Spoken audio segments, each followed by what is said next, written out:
Hello, friends. Susan Axelrod here, the Confidence Coach. Welcome to the Confidence Zone.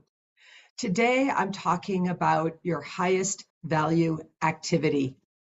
If this topic sounds familiar, that's because you're hearing me speaking about it a lot these days. I am increasingly aware of the stress that people have in their lives. I spoke with somebody recently who spoke to me like nonstop, barely breathing about all of her different family members and her work and even her pet. And the last thing that came out of her mouth was, "I'm so stressed, I can hardly stand it." When we don't focus on our highest value activities, then we begin to get pulled in all these different directions where the worry comes into our mind. It perseverates down through us. If we're not careful, it can actually attack ourselves and create autoimmune disorders. No, I'm not being hyperbolic. I genuinely believe this. But there are things that you can do to really change this paradigm of your life. First of all, you can breathe. When you think about the idea of your highest value activities, what are they for you? Not what somebody else thinks they should be, not what somebody else tells you or may have told you in the past that they should be, but rather you today in your conscious state of being as a mature thinking soul, have the opportunity to ask yourself the question, what are my highest value activities? So for me, one of these is breathing. It may sound stupid. Doesn't everybody breathe all the time? Well, yes, but I raise the level of the breathing to mindfulness. So no, I don't have mindful breathing every second of every day. But if you know my story, you may know, or I can share with you, that I have had some personal trauma and resulting grief. I've done a lot of work on grief. I use Qigong. I got trained in Qigong. I still take Qigong workshops. I'm a Qigong practitioner. And so I've learned that grief gets captured in your lungs. Breathing is connected to your lungs. Lungs are connected through your breathing. And so, yes, coming into mindful conscious breathing, especially sometimes if I'm having a dip myself, right? Just because I'm the confidence coach doesn't mean I'm supremely confident all the time. That would be ridiculous. Sometimes grief overcomes me. Sometimes overwhelm overcomes me. All these different things. And even just the transition, just being in transition, it really comes over you. And so doing mindful breathing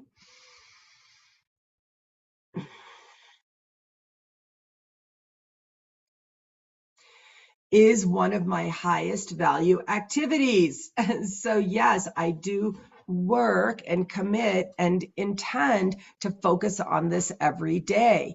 So in another day in the confidence zone, I talked about my fit life. So another highest value activity for me is being in inspiration and offering out inspiration. So I create a daily live video to do that. Things that I know affect me and all those people around me, my clients, my family, my friends, the people I love, the people I meet. I know what these things are. And so daily I come and speak briefly about them, because one of my highest value activities is being in inspiration, right? Uplift, and offering out the same. So I do this every day, and sometimes I do it multiple times a day. One of my highest value activities is writing. Why? Because the writing of others has changed my life. Whether I used to read in the old days or now I listen to books on tape or whatever, what people have written, it has been absolutely game-changing for me. And so now I offer in my style, right, through my lens and my filter, my adaptation of writing is offering out inspiration or thoughtful motivation or instigation on social media. So I do that every day. So what is it that you do every day? What is it that, as Dr. John Dimartini says, comes up spontaneously from you and through you and out of you, such that you kind of can't not do it every day. What are you thinking about spontaneously every day? What is it? For me, I have created the intuitive business system because over decades, as I've been doing this work, I've realized that what I call it is your intuition.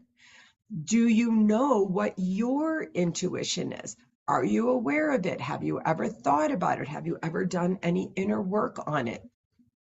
Dr. Dimartini refers to it as spontaneously combusting, basically, in this point of inspiration for you. For you, it may be knitting, it may be art, it may be speaking about business, it may be marketing, it may be sharing what you've learned as you've been a parent. Sadly, we see it all the time now. We see people who have suffered great traumas, suicide, loss of children, or family members lost through their own personal illness. And now people are sharing and talking about that. What is it for you? What is it that you think about spontaneously? That word I got from Dr. John Dimartini. Or for me, it's the intuition that's coming up. Do you give yourself permission to focus on it? I have to tell you, my life changed drastically and dramatically. Not being melodramatic, it really truly did. When I gave myself permission to look in, think about this, see this, and then take charge myself of it. You may have heard me say before, in the past, many years ago, decades ago, I was waiting to be discovered. I was wishing somebody would hear me. I was wanting somebody to come to me. And when I started learning the tool of focusing on highest value activity and giving yourself permission to be in your spontaneous zone, I call it the confidence zone, everything changed. This is something that I can honestly help you with. I love helping people with this. This is why I call my business Confident Life. Axelrod confidence coaching, because when you learn the permission, when you receive the permission, when you learn the skills and you really open your own lens and filter, you absolutely feel more soul confidence. And as I say, soul confidence leads to legacy. What will your legacy be? If I can help you with this, friends, please contact me personally, private message me, find my website, whatwillyourlegacybe.com. There's many ways to contact me, and I would love to work with you. Have a great day. See you again in the Confidence Zone.